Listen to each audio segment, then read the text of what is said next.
합독합니다.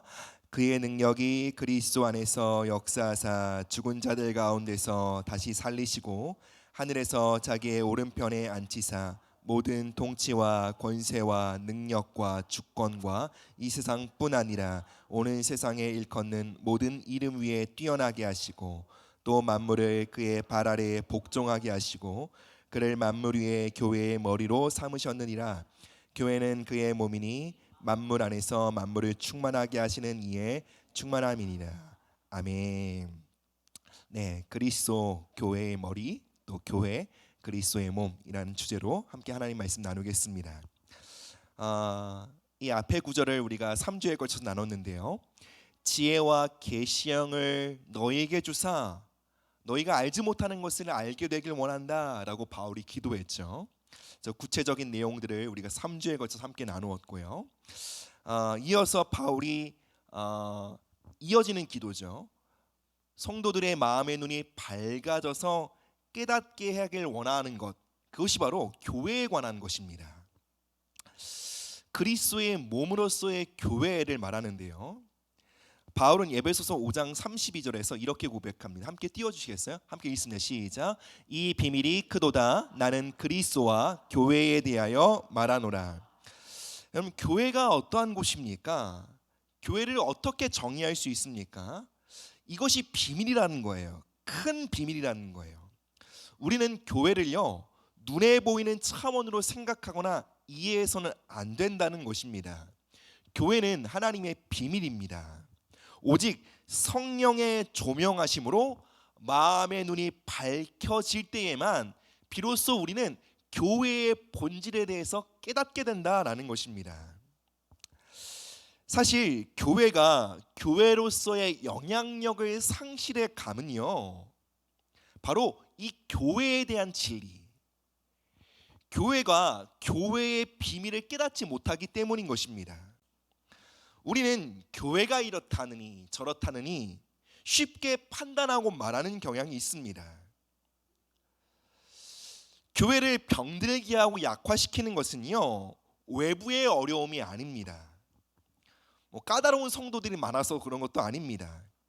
심지어 영적 공격이 치열하기 때문에 교회가 흔들리는 것이 아닙니다. 왜 그렇습니까?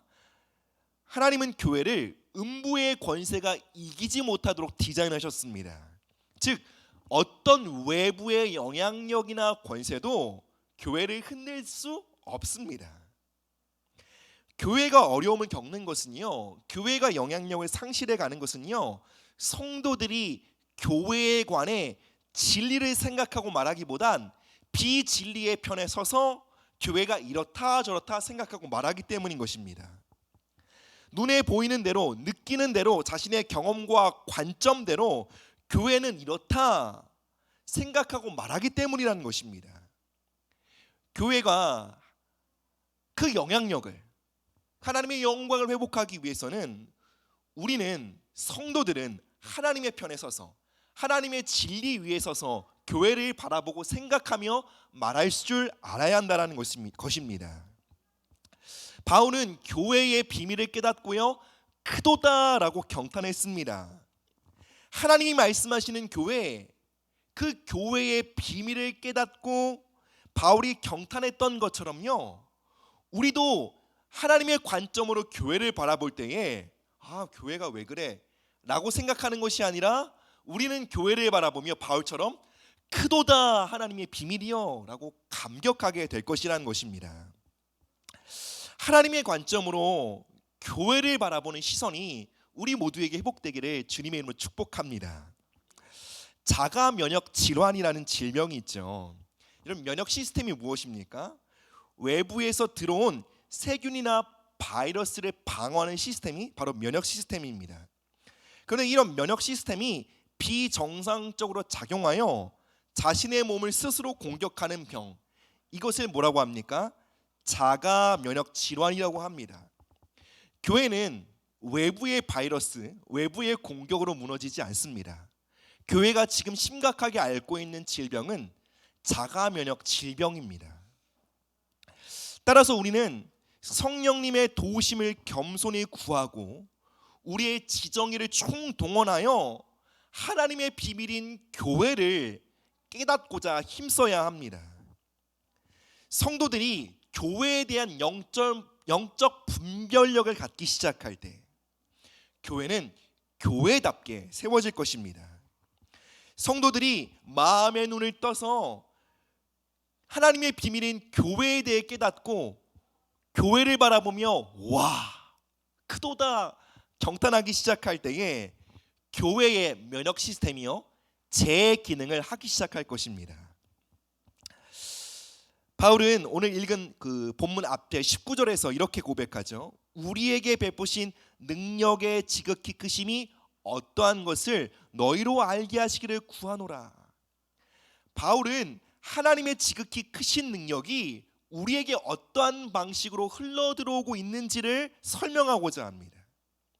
하나님의 능력이 우리에게 어떻게 주입되고 그 능력이 우리의 삶 가운데 어떻게 작용하고 활동하고 있는지 간절히 알기를 원하는 것입니다. 그것을 설명하기 위해 말하고 있는 것이 무엇입니까? 교회와 그리스도와의 관계인 것입니다. 어떻게 설명합니까? 그리스도는 머리, 교회의 머리, 교회는 그리스도의 몸이라고 말합니다. 몸과 머리가 분리될 수 없는 것처럼 교회와 그리스도는 분리될 수 없다는 것입니다. 유기적인 방식으로 생명의 방식으로 결합되어 있다는 것입니다. 어느 때는 붙었다가 어느 때는 끊어질 수 있는 것이 아니라 생명의 연결이라는 거예요. 매우 견고한 방식으로 유기적인 방식으로 그리스도와 교회가 연결되어 있다. 그리고 그것을 알길 원한다 라고 바울이 기도하고 있는 것이죠. 예수님은 한때 교회를 핍박했던 사울에게 나타나 이렇게 말씀하셨습니다. 사울아 사울아 내가 어찌하여 나를 핍박하느냐. 그럼 사울이 언제 예수님을 핍박했습니까? 사울은 교회를 핍박했습니다. 그런데 그 핍박을 자신을 핍박한 것으로 예수님 말씀하신 것이죠.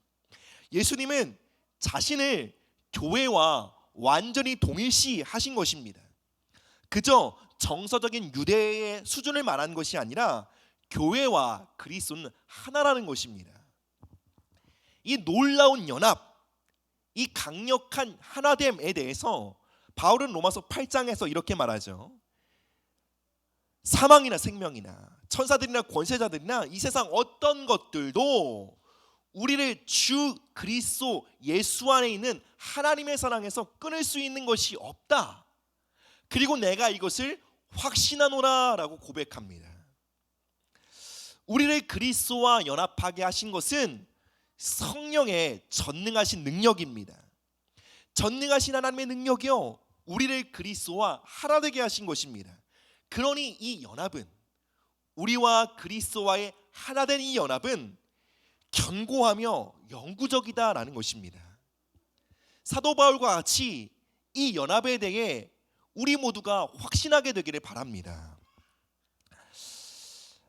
다음으로 생각해 보고 싶은 것은 특별히 예수님이 교회의 머리가 되신다라는 것입니다. 머리가 되신 그리스도에 대해 두 가지 방식으로 한번 생각해 보려고 합니다. 첫 번째, 머리는 지도력, 권위를 뜻합니다. 교회의 최종 권위, 절대 왕은 그리스도 한 분이십니다. 몸의 어떠한 지체도 머리의 자리에 있을 수 없다라는 것입니다. 오늘 함께 읽은 본문에서 이렇게 설명하죠. 하나님의 능력은 모든 만물을 그리스도의 발 아래 복종시키셨다. 만물을 복종시키신 그리스도께서 이제 교회의 머리로 계신다라는 것입니다. 만물을 복종시키신 그리스도께서 교회의 머리로 계시기 때문에 이 세상 어떤 권력과 권세도 교회를 흔들 수 없다는 것입니다. 모든 만물이 예수님의 권위 아래 있다라는 것이 무엇입니까? 온 만물을 주님이 통치하신다라는 것입니다. 그분께서 이 세상의 역사를 주관하신다라는 것입니다. 우리가 바라볼 때 뉴스를 보거나 이 세상 미디어를 보거나 참 이 세상이 요지경이다, 참 이상한 방향으로 흘러가고 있다, 이 세상의 문화는 참으로 갈수록 악해지고 있다라고 생각하고 말할지라도 성경이 말하는 진리가 무엇입니까? 모든 만물이 그리스도의 통치 아래 있다. 즉 인류 역사는 그분이 주관하신다라는 것입니다. 이 세상의 문화가, 이 세상의 영이 아무리 세 보이고 거세게 저항하는 것 같아 할지라도 예수님께서 이미 십자가에서 사단의 머리를 깨뜨리셨고 그리스도는 하늘 보좌에 앉으사 온 우주를 통치하신다는 것입니다.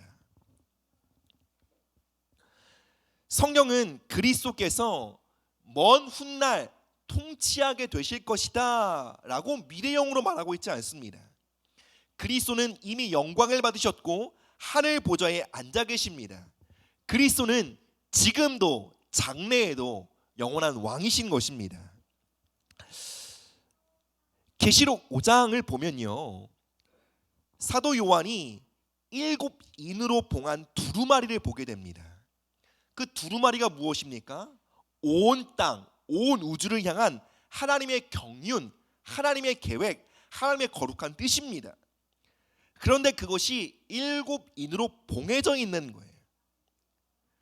그 봉해져 있는 두루마리를 보고 사도 요한이 탄식합니다.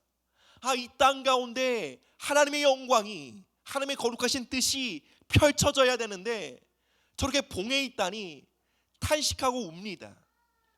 그때 위로자가 나타나 사도 요한을 위로하죠. 뭐라고 말합니까? 죽임 나가신 어린 양 예수가 그 인을 떼실 것이다 라고 말씀하십니다. 그리고 어린 양이 나타나 그 인을 떼실 때 어떻게 됩니까? 온 우주를 향한 하나님의 계획과 경륜이 놀랍게 펼쳐지게 되는 것입니다. 하나님께서, 예수 그리스도께서 하늘의 뜻을 이 온 우주, 온 땅 가운데 펼쳐가신다라는 것입니다. 그럼 교회는 주님의 통치하심, 주님의 주권과 주님의 능력으로 온 인류 역사를 끌고 가시는 그 하나님의 섭리하심에 교회는 어떠한 방식으로 참여하게 됩니까? 그저 손 빨고 기도 구경만 하고 있다는 것입니까? 계시록은 온 땅 가운데 하나님의 경륜과 구원을 펼치시는 그 하나님의 역사와 교회가 어떻게 연합하고 있는지 그 그림을 똑똑히 보여줍니다. 교회는 예배와 기도를 통해 하나님의 역사하심과 연합합니다. 예배와 기도를 통해 온 땅 가운데 하나님의 뜻을 펼치시는 일에 함께 참여하게 된다는 것입니다. 다시 말해 예배와 기도는 성도가 온 열방을 다스리시는 그리스도의 통치에 가장 적극적으로 참여하는 방식인 것입니다. 그것이 하나님이 일으키시는 인류 역사 가운데 하나님이 일으키시는 모든 사회개혁 운동 뒤에는 항상 예배와 기도가 반드시 함께했던 이유인 것입니다. 특별히 성도들은요, 교회는 어떠한 기도와 예배로 하나님의 통치하심에 참여하게 됩니까? 이러한 기도입니다. 하나님, 온 땅 가운데 하나님의 뜻이 펼쳐지기를 원합니다. 하늘의 아버지의 뜻이 이름같이 이 땅 가운데 아버지의 뜻이 펼쳐지길 원합니다.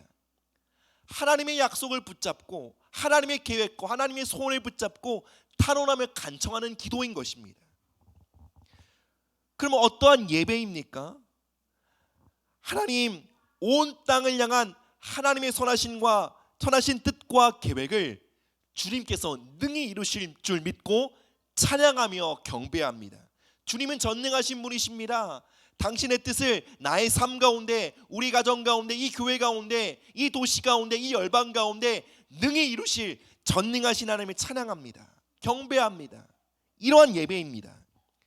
이러한 기도와 예배를 통해 교회는 온 땅을 다스리시는 하나님과 하나님의 통치하심과 연합하여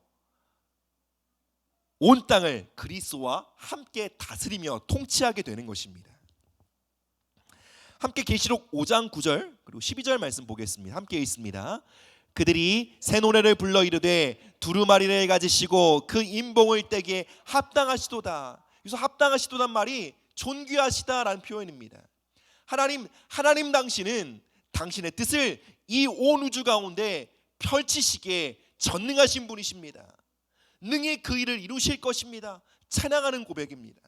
이어서 12절 함께 읽습니다. 큰 음성으로 이르되 죽임을 당하신 어린 양은 능력과 부와 지혜와 힘과 존귀와 영광과 찬송을 받으시기에 합당하도다 하노라. 모든 능력과 지혜와 힘과 존귀와 영광을 받기 합당하시다라는 이 표현이 무엇입니까? 하나님, 전능하신 주님은 이 모든 상황들 속에 아무리 이 세대가 악하고 어둠으로 가득한다 할지라도 주님은 이루실 것입니다. 그 일을 하시기에 주님은 합당하십니다. 주님은 능하신 분이십니다. 그 주님을 내가 경배하고 예배합니다. 이 고백이 바로 요한계시록 5장에 담겨 있는 것입니다. 여러분, 교회가 왜 이 땅에 소망일 수 있습니까? 봉사도 하고 구제도 하고 선한 일을 많이 해서 그런 것이 아닙니다. 이런 일들은 당연히 귀한 일이고요, 마땅히 힘써 해야 될 일이지만 교회가 세상의 여러 기관들과 구별되는 점은 이것입니다. 교회만이 하나님을 예배하고 하나님께 나아가 탄원하고 기도하고 중보하는 기관이기 때문에 그렇습니다. 그래서 주님은 내 집은 만민이 기도하는 집이다 라고 선언하신 것입니다. 세상은 우리가 예배와 기도에 힘쓰는 것을 전혀 이해하지 못합니다. 그것을 무가치한 일이라 여깁니다. 그저 종교 활동이라 여깁니다. 그저 마음에 이 힘든 세상 잠시 그 고통을 덜어내기 위한 시간으로 여깁니다. 그러니 한 번쯤 빠질 수 있는 거 아니냐고, 타협할 살 수 있는 거 아니냐고 말합니다. 특별히 코로나 시국에 어떻게 했습니까? 예배 안 드리면 안 되냐고, 왜 이렇게 극성맞게 그러냐고. 마치 우리가 예배와 기도를 선택하는 것이 주변에 피해를 주는 행위인 것처럼 이 세상이 몰고 갔습니다. 그래서 코로나 시국에 얼마나 많은 성도들이 막 주눅 들고요, 죄 짓는 것처럼 막 주변에 피해 주는 것처럼 예배를 드렸는지 몰라요. 여러분, 우리가 예배와 기도를 선택하는 것은 주변에 피해를 주는 방식이 전혀 아닙니다.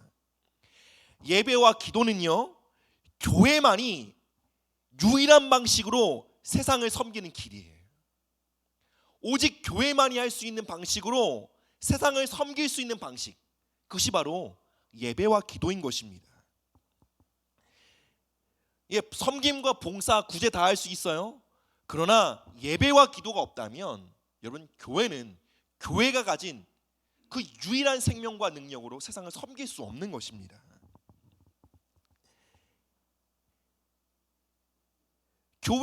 교회가 하나님 앞에 예배하며 기도하는 방식으로 하나님은 이 땅 가운데 당신의 뜻을 펼쳐내시는 것입니다. 그래서 이곳에 계신 예배자들이여, 어깨를 펴시길 바랍니다. 당당하게 예배의 자리를 선택하시기를 축복합니다. 출애굽 시대의 애굽 왕 바로는요, 이스라엘 백성들이 하나님을 예배하기 위해 떠나는 것을 끝까지 막아섰습니다. 끝까지 협박하고 끝까지 회유했습니다. 여러분, 이것이 세상의 영의 속성인 것입니다. 우리가 왜 예배하고 기도합니까? 그 이유는 우리의 가정 가운데 하나님의 나라가 오게 하기 위함입니다. 우리의 직장과 학교 가운데, 이 도시 가운데, 열방 가운데 하나님의 나라가 임하고 하나님의 뜻이 펼쳐지는 것을 사모하기 때문에 우리는 그 일을 믿음으로 바라보고 예배하고 기도하는 것입니다. 예배가 성도의 사명이라는 말을 이상하게 여겨서는 안 됩니다. 기도가 모든 성도의 부르심이다라는 말을 우리는 지나치게 생각해서는 안 됩니다. 기도가 성도의 호흡이다라는 말을 여러분 과장으로 여겨서는 안 됩니다. 기도는 성도의 호흡입니다. 다니엘서 9장 1절에서 3절입니다. 메대 족속 아하수에로의 아들 다리오가 갈대아 나라 왕으로 세움을 받던 첫 해, 곧 그 통치 원년에 나 다니엘이 책을 통해 여호와께서 말씀으로 선지자 에레미야에게 알려주신 그 연수를 깨달았나니 곧 예루살렘의 황폐함이 70년 만에 그치리라 하신 것이니라. 내가 금식하며 베옷을 입고 죄를 덮어쓰고 주 하나님께 기도하며 간구하기를 결심하고. 여기서 다리오 통치 원년이라고 하는데요, 바로 이 시점이요, 하나님이 말씀하신 70년 포로 생활이 마치기 무려 1, 2년 전입니다. 이제 하나님의 회복의 시간이 다가오고 있는 것이죠. 다니엘은 선지자 에레미야의 글, 즉 하나님의 말씀을 읽는 가운데 하나님께서 이루실 그 회복의 역사를 깨닫게 됩니다. 그리고 이것을 깨닫게 되자 곧장 어떻게 합니까? 기도하고 간구하기를 결심합니다. 특별히 아까 전에 읽은 본문에서 결심했다라는 이 표현은요, 우리에게 없는 시제인데 그 히브리어 원어를 보면 미완료 시제로 되어 있습니다. 여러분, 미완료가 무엇입니까? 완료되지 않았다는 거예요. 그러니까 계속해서 반복해서 그 행동이 반복될 때 미완료 시제를 쓰거든요. 그러니까 다니엘이 기도하기를 결심했다라는 것은 한 번의 결심으로 끝나는 것이 아니에요. 또 결심하고 또 결심하고 또 결심함으로 기도의 자리, 예배의 자리에 서기를 반복해서 결단했다라는 것입니다.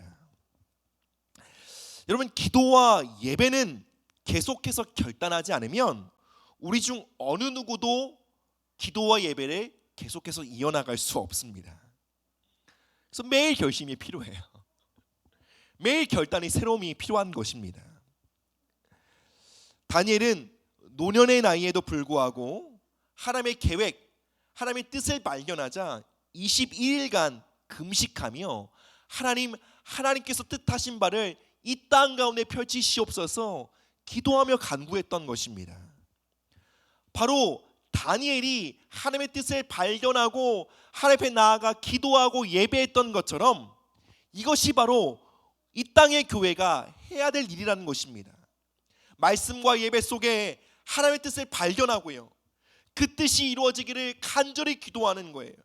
그리고 다 함께 일어나 하나님, 이 뜻을 능히 이루실 주님을 찬양합니다 하고 경배하는 것, 이것이 바로 교회가 해야 할 일이라는 것입니다. 그래서 교회는, 우리가 마땅히 성도라면 여러분, 우리는 기도와 예배에 독종이 되어야 합니다. 함께 따라해 보실까요? 기도와 예배에 독종이 되어야 합니다. 여러분, 기도와 예배에 독종이 되셔서 이 수요 예배 자리에 오신 줄 믿습니다. 그 마음을 끝까지 지키시고 변치 않게 간직하시기를 주님으로 축복합니다.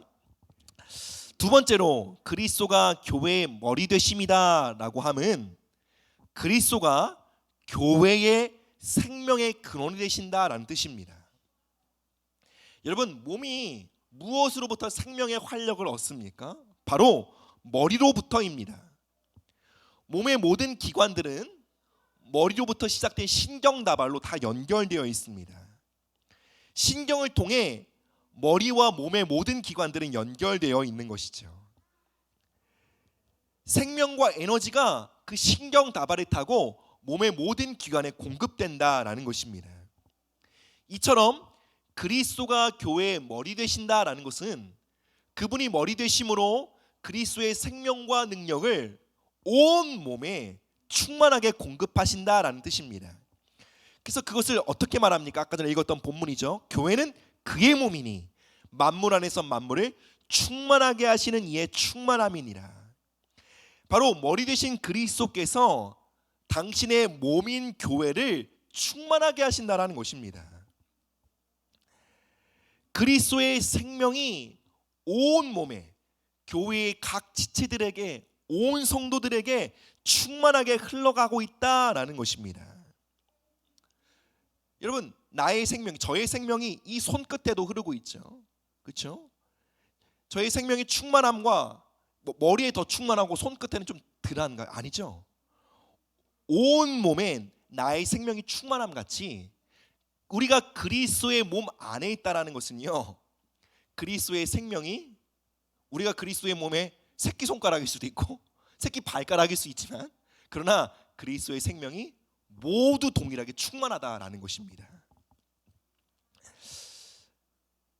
우리 모두에게 이 충만한 능력이 공급되어 있음에도 불구하고 왜 우리는 이 충만한 능력을 누리지 못하고 살 때가 있을까요? 그 이유는 두 가지입니다. 한 가지는 우리가 머리와 상관없는 일에 수고하고 애쓰기 때문에 그렇습니다. 머리 대신 그리스도는요, 당신의 뜻을 이루기 위해 교회에 당신의 능력과 생명을 부으십니다. 만약에 우리가 이 하루를 살아가는 동안에 그리스도의 생명과 능력으로부터 분리되어 있다고 느낀다면, 내가 머리 대신 그리스도를 붙잡고 있는 것이 아니라 지금 다른 머리와 연결되어 있기 때문에 그렇다는 것입니다. 그리스도의 뜻이 아닌, 하나님의 말씀이 아닌, 하나님의 계획이 아닌 사람의 뜻, 사람의 생각을 붙잡고 따르고 있기 때문에 그 능력과 그 은혜가 나의 삶에 누려지고 못하고 있는 것입니다. 두 번째 이유는 우리가 그리스도의 능력에 주목하기보다는 우리 자신의 어떠함, 내 자신의 능력 또는 내 자신의 연약함, 그것에 주목하고 있기 때문에 그렇습니다. 히브리서 기자가 이렇게 말합니다. 믿음은 바라는 것의 실상이다. 즉 믿음이 무엇입니까? 우리가 주목하고 바라보는 것들을 실체화시키는 힘이 믿음인 것입니다. 우리가 그리스도의 능력을 주목하고 바라보기 시작할 때 그 능력은 우리 삶 가운데 더 구체화된다는 것입니다. 더 실체화된다는 것입니다. 베드로후서 1장 3절에는요 이렇게 기록하고 있습니다. 그의 신기한 능력으로 생명과 경건에 속한 모든 것을 우리에게 주셨다. 생명과 경건에 속한 모든 것을 우리에게 주셨다는 것입니다. 우리가 이 말씀을 신뢰하고 우리 안에 부어주신 하나님의 능력을 믿음으로 바라보기 시작할 때 그 능력은 우리의 삶을 통해 점점 더 현실화되기 시작한다는 것입니다. 하나님은 우리가 주님을 섬기고 따르는 데 있어서 우리의 자격이나 우리의 능력 여부를 따지지 않으십니다. 주님이 우리에게 어떠한 일을 맡기실 때 우리는 종종 저는 할 수 없습니다, 저는 부족해요 라고 말하기도 합니다. 그런데 여러분, 주님은 우리에게 무언가를 맡기실 때 우리가 무엇을 할 수 있나 또는 하지 못하나 우리의 능력 여부를 따지거나 묻지 않으십니다. 주님이 우리에게 묻고 계신 것은 그리스도와 우리가 연결되어 있다는 그 진리에 대해 신실한가를 묻고 있는 것입니다. 성령의 능력으로 말미암아 머리 대신 그리스도와 몸된 교회가, 성도들이 생명의 연합으로 하나 되고 있음을, 그 생명의 연합에 대해 신뢰하고 믿고 있는지를 물으시는 것입니다. 그리스도의 몸된 지체로서 주님이 우리에게 요구하시는 것은 믿음인 것입니다. 내가 그리스도와 생명 안에 연결되어 있고 그 진리를 확신하는 것입니다. 그 진리를 어느 정도까지 확신해야 됩니까? 더 이상 내 능력, 나의 자격 여부가 인식되지 않을 정도로 내가 그리스도와 하나님을 믿으셔야 한다는 것입니다. 나의 사회적 지위와 나의 소유가 더 이상 내게 인식되지 않을 정도로 나와 그리스도는 하나님을 믿으셔야 한다는 것입니다.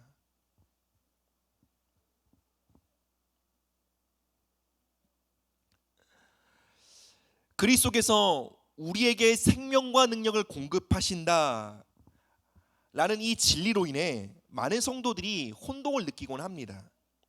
하나님께서 우리의 삶 가운데 임하셔서 그분의 일을 이루어 가신다고 한다 그러면 우리의 역할은 무엇인가? 하나님의 능력이 나와 함께 하시고 그분의 일을 이루어 가신다고 하신다면 교회는 무엇을 해야 하는가? 라는 이 역할의 혼동에 대해 많은 성도들이 힘들어하곤 합니다. 함께 빌립보서 2장 12절 13절 말씀 보겠습니다.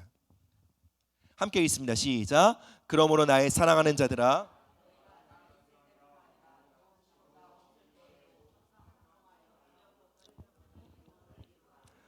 너희 안에서 행하시는 이는 하나님이시니 자기의 기쁘신 뜻을 위하여 너희에게 소원을 두고. 아멘. 어떤 이들은 하나님의 역사하심이 나타나기 위해 우리가 하는 일을 멈춰야 한다라고 말하기도 합니다. 우리가 너무 많은 일을 하기에 문제라는 것이죠. 우리가 너무 능동적인 것이 문제다. 그래서 하나님으로 일하게 하기 위해 우리가 내려놔야 한다. 뭐 이런 식으로 또 하나님의 말씀을 곡해하기도 합니다. 바울은 주님께서 일하고 계시기 때문에 우리가 할 것은 주님을 바라보는 일 외에는 아무것도 없다라는 식으로 이야기하지 않습니다. 바울은 두렵고 떨림으로 우리의 구원을 이루어가야 한다, 우리의 구원을 위해 일해야 한다라는 것입니다. 왜 그래야 합니까? 하나님이 우리 안에 행하시기 때문이라는 거예요. 하나님이 일하시기에 우리도 일해야 한다라는 것이 바울의 논리예요. 하나님이 일하시기에 우리 쉬어야 된다라는 것이 바울의 논리가 아니라는 것입니다. 진리의 말씀은요, 하나님이 일하신다라는 진리는 결코 우리를 수동적으로 만들지 않는다라는 것입니다. 우리가 마땅히 해야 할 일에 대해 방만하게 만들지 않는다라는 것입니다. 우리 주 예수님은요, 아버지께서 일하시니까 나는 쉰다라고 말씀하지 않으셨어요. 주님은 아버지께서 일하시니 나도 일하신다라고 고백하셨습니다. 우리도 마찬가지입니다. 하나님이 일하시기에 우리도 일해야 한다라는 것입니다. 방금 읽은 빌립보서 2장 12절 13절에서 우리는 매우 중요한 개념인데요, 이것을 영어 성경에서는 work in, work out 이라는 개념으로 말합니다. 주님께서 먼저 우리 안에 당신의 생명과 능력을 부어주셨고, 그리고 그 능력과 그 전능함이 우리 안에 활동하고 있다는 거예요. 그것을 work in, 주님이 우리 안에 역사하신 사건이라고 합니다. 우리는 우리 안에 당신의 전능함으로 우리 안에 임하셔서 우리 안에 역사하시고 활동하고 계시는 그리스도의 work in을 믿는다면, 우리는 그 능력이 이제 나의 안에 머무는 것이 아니라 나의 삶 밖으로 풀어지기를 힘써야 한다는 것입니다. 내 안에 임한 하나님의 능력이 나의 삶 밖으로 풀어지는 것, 그것을 워크아웃 하다라는 것입니다. 바로 그것을 너희의 구원을 이루어가라 라는 명령인 것입니다. 그래서 성경은요, 우리를 향해 구원을 받으라 라고 명령하는 동시에 구원을 이루어가라 명령하는 것입니다. 한번 쉽게 예를 들어 볼게요. 팔의 근육을 한번 생각해 보십시오. 모든 근육마다 머리로부터 생명과 힘이 공급됩니다. 신경 다발을 타고 모든 근력, 근육에 힘이 공급됩니다. 팔의 근육과 머리는 분리되어 존재하지 않습니다. 팔이 머리와 분리된 채로 할 수 있는 일은 아무것도 없습니다. 머리로부터 공급받은 힘을 따라 팔의 근력을 사용하게 되면 여러분 어떻게 됩니까? 팔의 근력이 자라나게 됩니다. 그러면 이 자라난 근력을 통해 팔의 근력은 더 무거운 것을 들 수 있는 힘을 얻게 됩니다. 머리에서 공급되는 힘을 따라 근육을 사용하면 사용할수록 그 근육에 더 강한 힘이 공급되어지는 것입니다. 그러나 만약 우리가 팔의 근력을 사용하지 않고 어느 날 갑자기 큰 힘이 솟아나 무거운 것을 들 수 있기를 기대한다면 근력은 점점점 약화되기 시작할 것입니다. 하나님의 능력이 우리 안에 들어와 있다라는 것은요, 어느 날 갑자기 우리가 하지 못했던 큰 일을 하게 된다는 것을 의미하지 않습니다. 그것은 허황된 기대고 잘못된 기대입니다. 하나님의 일하심은 우리의 수고, 우리의 믿음의 반응과 함께 가는 것입니다. 우리가 공급하신 힘을 따라 수고하기 시작할 때 우리는 그 능력이 우리에게 더 충만하게 역사하는 것을 경험하게 된다는 것입니다. 모든 성도는 그리스도의 몸을 이루고 있는 지체이기 때문에, 즉 생명 되신 그리스도와 모든 성도들은 연결되어 있기 때문에 모든 성도들은, 즉 우리 모두는요, 마땅히 믿음의 한 걸음을 내디딜 수 있는 힘을 갖고 있습니다. 그 힘을 신뢰하지 못한다면 우리는 꼼짝없이 가만히 서서 이렇게 말할 것입니다. 하나님, 한 걸음 내디딜 수 있는 힘을 주세요. 아무것도 할 수 없을 것 같아요. 저는 이 자리에 주저앉아서 아무것도 할 수 없어요 라고 주저앉고 있다는 것입니다. 그런데 여러분, 가만히 주저앉고 있으면 제자리 걸음하고 있는 것이 아닙니다. 점점 더 우리의 믿음의 근육, 영적인 근력들은 퇴화하기 시작할 것입니다. 그러므로 우리는 뒤로 물려 저 멀리 후퇴하게 될 것입니다. 우리는 우리에게 공급하시는 힘을 신뢰함으로 우리의 영적인 근력을 사용해야 합니다. 어떻게 해요? 내게 주신 그 믿음의 힘을, 하나님의 능력을 믿고 믿음의 한 걸음을 떼는 것이에요. 무모하게 10걸음 20걸음 하는 건 아닙니다. 내게 능력 주신 자 안에서 난 모든 것이 할 수 있다, 이런 믿음으로 막 10걸음 20걸음 걸어가는 것은요, 믿음이 아니라 무모함입니다. 그러다 어떻게 되죠? 무리하게 근력을 쓰다 근육이 파열하는 것이죠. 알아 눕습니다. 성령님은 매우 지혜로운 트레이너이십니다. 기도를 하루에 5분도 하지 못하는 사람에게 하루 2시간 기도하라고 말씀하지 않으십니다. 그러면 우리가 그 다음날 기도에 질려서 다시는 기도하지 못할지도 모르겠어요. 5분을 기도할 수 있는 사람에게 10분을 기도할 수 있도록 격려하실 거예요. 그리고 그 감동을 따라 힘써 기도하기 시작할 때 기도할 수 있는 힘과 능력이 우리에게 더 공급되게 하신다는 것입니다. 여러분, 믿음이 무엇입니까? 지금 내가 내딛는 걸음이 작은 것 같아도요, 한 걸음 한 걸음 내딛다 보면 우리는 필연적으로 더 많은 힘이 우리에게 공급될 것이고, 이후에 나는 10걸음을 걸을 수 있는 사람으로 성장하게 될 것을 믿는 것이에요. 내가 어느 날 20걸음도 걸어갈 수 있는 사람으로 성장하게 될 것을 믿는 것입니다. 그것이 믿음입니다. 더 많은 힘과 능력을 받는 유일한 길은 내게 주신 힘을 가지고 한 걸음을 내딛는 것이에요. 그 힘을 연마하고 훈련함으로 우리는 더 큰 능력을 공급받게 됩니다. 우리가 싸워야 할 것은, 주님 저는 아무것도 할 수 없어요, 주님 도우지 않으시면 저는 한 걸음 뗄 수 없어요 라고 생각하는 거짓입니다. 그 말은, 주님 저는 그리스도와 분리되어 있어요, 저는 당신과 연결되어 있는 것 같지 않아요 라고 생각하는 착각입니다. 여러분, 머리와 분리되어 어떻게 몸이 존재할 수 있습니까? 어떻게 몸이 기동할 수 있습니까? 성도에게 홀로 있는 것 같다라는 생각은 대단히 큰 착각입니다. 내가 그리스도와 분리되어 있다라는 착각만큼 우리에게 큰 착각은 없습니다. 여러분, 내 안에 그리스도가 계십니다. 저와 여러분들 안에는 이미 힘이 있습니다. 하나님의 사람 다윗의 이야기를 나누겠습니다. 그럼 다윗도 처음부터 골리앗과 싸웠나요? 아니죠. 그는 처음에 무엇을 했을까요? 돌팔매질을 열심히 연습했어요.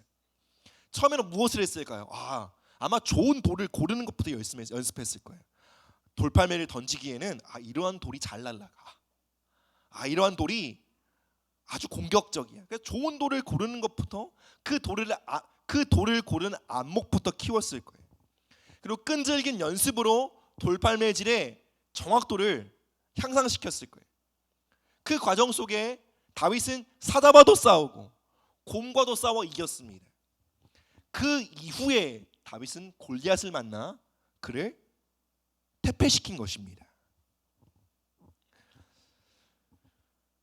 근데 만약 여러분, 다윗이요, 자신의 손에 쥐어진 그 물맷돌과 지팡이를 보고 이렇게 말하는 거예요. 이게 무슨 무기냐고.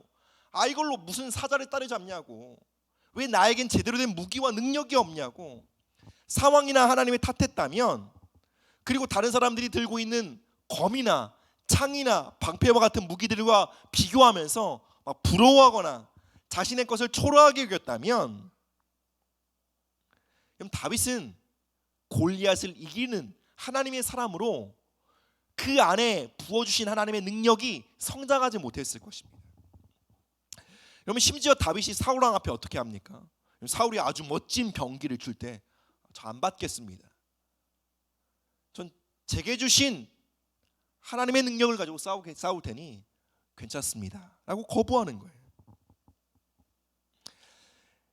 다윗이 다른 사람의 능력이나 다른 사람 손에 쥐어진 소유나 그 무기와 자기 자신을 비교했다면,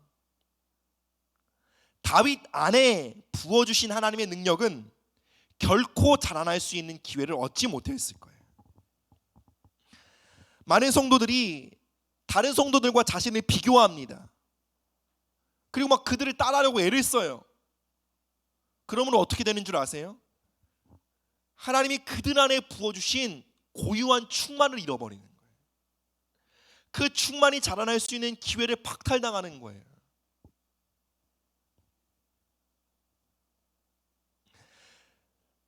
다윗이 손에 쥐어진 그 물맷돌을 보고 나는 작은 자라 여겼을지 모르겠지만, 하나님은 다윗 안에 이미 골리앗을 패배시킬 수 있는 능력을 부어주신 것입니다. 다윗 안에 충만으로 임하신 거예요. 그러나 다윗이 골리앗과 싸워 이기고 또 이스라엘 백성들을 블레셋에서 건져 하나님의 왕국을 세우는 그 일이 실현되기까지 다윗은 먼저 무엇을 해야 했나요? 자신에게 주신 능력을 소중히 여기고 그것으로 인해 감사하고 그 능력을 성실히 연마함으로 하나님의 능력이 자라나게 했다는 것입니다. 하나님은 엉금엉금 기어다니는 어린 아이의 다리에 걷고 뛰어다닐 수 있는 능력을 공급하셨습니다. 이미 주신 거예요. 부모는 아이에게 그 능력이 있음을 어떻게 해요? 확신하죠. 그래서 때가 되면 걸을 수 있도록 훈련시킵니다. 걷는 것에 대한 잠재 능력이 없는 아이에게 걸을 수 있도록 훈련하는 것은 학대죠.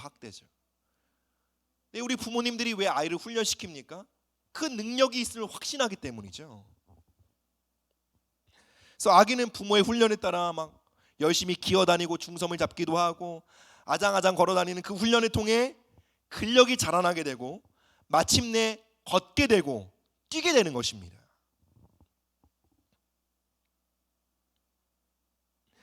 부모는 아이의 기어다니는 모습을 통해 장차 이 아이가 자라나 걷고 뛰어다니는 모습을 기대하고 확신합니다.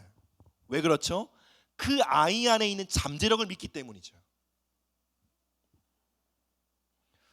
그러나 만약에 그 잠재력을 믿지 못한다면 부모는 아이를 훈련시키지 않을 것입니다.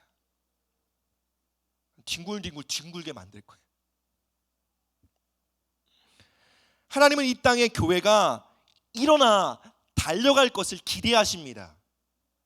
그래서 훈련시키십니다. 왜 훈련시키십니까? 교회 안에 부으신 그리스도의 충만, 놀라운 잠재력을 보고 계시기 때문에 그렇습니다. 하나님은 그리스도의 몸의 지체인 각 성도들 안에 이미 부어주신 그 놀라운 잠재력을 보십니다. 그리고 그들을 강한 용사라고 부르십니다. 세상의 골리앗을 쳐부실 이 세대의 다윗으로 부르시고 계신 것입니다. 내 안에 부어주신 그리스도의 충만이 워크아웃, 밖으로 나타나기까지 우리는 먼저 무엇을 해야 합니까? 내게 주신 능력과 자원이 아무리 초라해 보인다 할지라도 그것을 소중히 여기며 그것에 감사하며 그것을 성실하게 연마해야 한다는 것입니다. 사랑하는 성도 여러분, 다른 사람들의 손에 쥐어진 무기를 부러워하지 마십시오. 하나님은 여러분 손에 쥐어진 조약돌로 골리앗을 패배시키시길 원하십니다. 따라서 교회 안에 있는 성도들은요, 이제 그 누구도 서로를 비교하는 것을 그쳐야 합니다. 비교하고 따라하느라 내 안에 있는 그리스도의 충만이 월크아웃, 밖으로 나타날 수 있도록 연마하고 훈련하는 시간을 잃어버려서는 안 된다는 것입니다. 흔히 이렇게 강단에서 설교를 하거나 선포를 하거나 앞에서 무엇을 하는 사람들을 보면 그에 비해 나의 능력이 초라한 것처럼 느껴질 수 있습니다. 그러나 여러분, 그것은 여러분의 느낌일 뿐이지 전혀 그렇지 않습니다. 우리 모두는요, 정말 머리의 충만함을 모두가 가졌습니다. 이 머리의 생명이 진짜 손톱 끝까지야 충만하게 임해 있는 것입니다. 남들과 비교할 이유도 없고 남들을 따라할 이유도 없는 것입니다. 우리는 각자 안에 부어진 충만한 그리스도의 생명을 믿고 그것에 충실하게 연마하면 되는 것입니다. 내 손에 비록 작은 조약돌이 쥐어진 것 같다 할지라도 이 조약돌로 하나님의 영광을 나타내실 그분의 전능함, 그분의 신실하심을 믿고 부지런히 연마하는 거예요. 한번 잠시 생각해 보십시오. 하나님 여러분에게 맡기신 능력이 무엇입니까? 여러분의 손에 쥐어진 조약돌이 무엇입니까? 여러분 혹시 그것을 가치 없는 것이라 평가절하하고 있진 않으십니까? 그것을 내팽겨치고 다른 손에 쥐어진, 다른 이의 손에 쥐어진 그 무기를 나도 갖게 해달라고 기도하며 떼쓰며 자기 연민에 주저앉고 있진 않습니까? 말씀을 맺겠습니다. 그리스도는 교회의 머리입니다. 교회는 그리스도의 몸입니다. 세상이 교회에 대해 무엇을 말하든 하나님은 교회를 사랑하고 아끼십니다. 교회가 아무리 초라해 보이고 연약해 보인다 할지라도 하나님은 교회를 통해 온 땅을 충만하게 하실 것입니다. 교회를 통해 온 땅 가운데 당신의 뜻을 펼치실 것입니다. 그러니 성도 여러분, 우리도 교회를 사랑하고 아껴야 합니다. 주님께서 교회를 바라보심과 같이 그 동일한 관점으로 우리도 교회를 바라봐야 합니다. 여전히 주님의 눈에는, 주님의 관점에는 교회가 이 땅의 소망인 것처럼 우리도 교회를 바라보며 소망해야 합니다. 함께 찬양하시고 기도하시겠습니다.